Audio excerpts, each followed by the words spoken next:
आचार्य श्री के चरणारविंद में त्रिवार नमोस्तु। मैं नीरज जैन लोधी कॉलोनी से। आचार्य श्री, मेरी शंका है कि जैन धर्म में पंथ कब बने, कैसे बने, 13 पंथ, 20 पंथ, इन सब का प्रादुर्भाव कैसे हुआ, इनके बीच में क्या विषमताएं हैं और क्या समानताएं हैं, कृपया इस पर प्रकाश डालें। नमोस्तु गुरुदेव, नमोस्तु गुरुदेव, नमोस्तु गुरुदेव। ये प्रश्न जो है आपने किया है 20 पंथी और 13 पंथी की शुरुआत।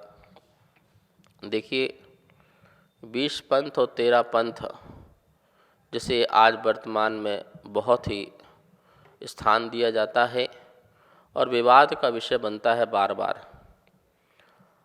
मैंने कहीं भी आगम ग्रंथों में किसी भी प्रकार से ऐसा कोई शब्द पढ़ा नहीं है जहाँ पे लिखा हो विंशति पथ या कहीं लिखा हो त्रयोदश पथ, कहीं नहीं लिखा।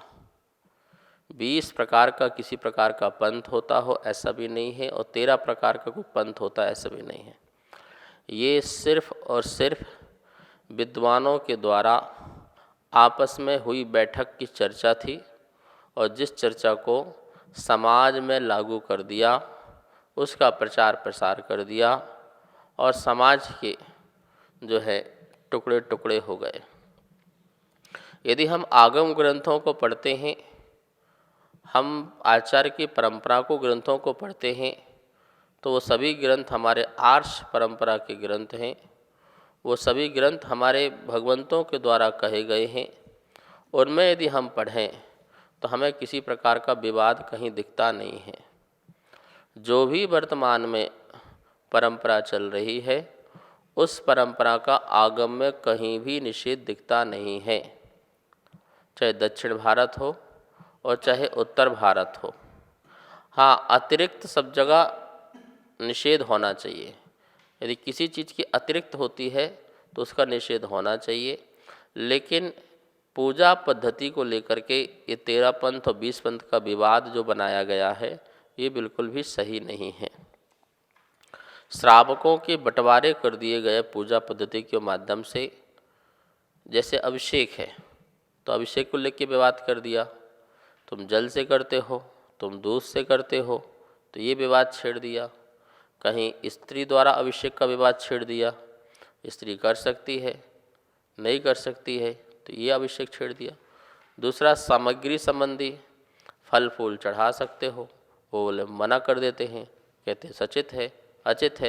ये सारी जो है बातें जो हैं, जो लोग किसी को विधि परख के देते हैं, किसी को निषेध परख के देते हैं, अपनी अपनी सुविधा के अनुसार ग्रंथों से अर्थ निकाल लेते हैं। ये सबसे बड़ी बात बुरी हो गई।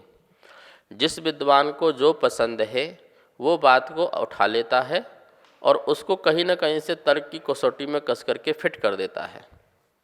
जैसे सचित की बात करें तो भैया सचित और अचित, तो उनको ये भी नहीं पता है कि क्या सचित है और क्या अचित है, और ये भी नहीं पता है कि सचित का वर्णन श्रावक के आहार संबंधी में आया है कि आहार को आपको सचित ग्रहण नहीं करना है, अचित ग्रहण करना है।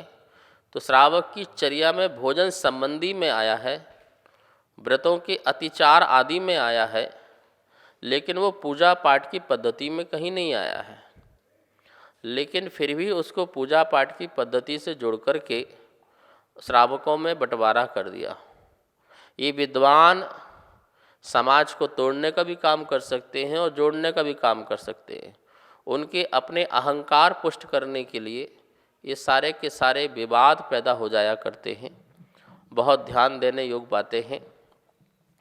तो ये 13 पंथ और 20 पंथ की जो परंपरा है, ये आप विद्वानों के द्वारा रखी हुई परंपरा है। सुना है कि 100-150 वर्ष पूर्व जो है आगरा में मीटिंग हुई थी। ये गुमान पंथ आदि प्रारंभ हुआ था। पहले दीपक मत जलाओ, ये मत करो, वो मत करो, और धूप मत खेओ आदि अनेक बातें। और इसके बाद जो है और भी बातें आने चालू हो गई। अब तो प्रक्षाल भी मत करो, अभिषेक भी मत करो, छन्ने से पहुँचते रहो। अब लोग प्रतिमाओं का छन्ने से पहुँचने लगे हैं, भगवान का कलश से अभिषेक भी बंद कर दिया है। ये सब बातें जो हैं धीरे धीरे धीरे आते जा रही हैं।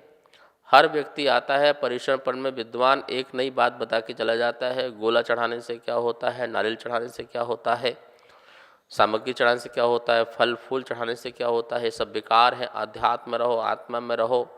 ये सामग्री क्षणभंगुर है, सब बेकार है, यहीं छूट जाएंगी। कचरा कूड़ा है, खाने में कचरा कूड़ा नहीं है, चढ़ाने में कचरा कूड़ा है। तो ये अनेक प्रकार के विवाद समाज में पैदा करते जा रहे हैं। मैं ये कहना चाहता हूँ, आप ग्रंथों को पढ़ो और ग्रंथों को स्वीकार करो।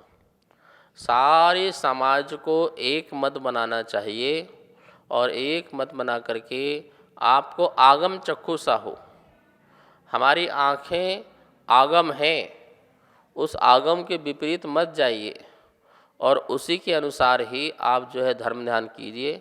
ये 13-20 के झगड़े में पड़ करके अपने समाज को और धर्म को किसी प्रकार से दूषित मत होने दीजिए। मैं चित्तौड़गढ़ से राजेंद्र पाटनी गुरुदेव के चरणों में शत नमन करते हुए मेरी जिज्ञासा यह है गुरुदेव कि यदि कोई तीर्थयात्री अपनी यात्रा पर निकला है और उसके घर में यदि सूतक लग जाता है तो उसे फिर क्या करना चाहिए, पहली बात। दूसरी बात, अगर उसे पता लग जाता है तो क्या करना चाहिए, अगर उसे पता नहीं लगता और अगर यात्रा कंटिन्यू करता है तो उसे क्या करना चाहिए, मेरी शंका का समाधान करें। यदि आप पूजा पाठ तीर्थ यात्रा कर रहे हो और आपको पता ना चले सूतक पातक, तो आप करते रहिए। आपको पता नहीं चला कोई बात नहीं, वो तो हो ही रहा है। लेकिन यदि आप कर रहे हो, जैसे आप अभिषेक कर रहे हो, पूजा कर रहे हो और पता चल जाए, तो आप अभिषेक पूजा छोड़ोगे नहीं, आप पूरा करोगे। यदि आप वंदना कर रहे हो तो आप पूरी वंदना करो, छोड़ोगे नहीं, पूरा करोगे।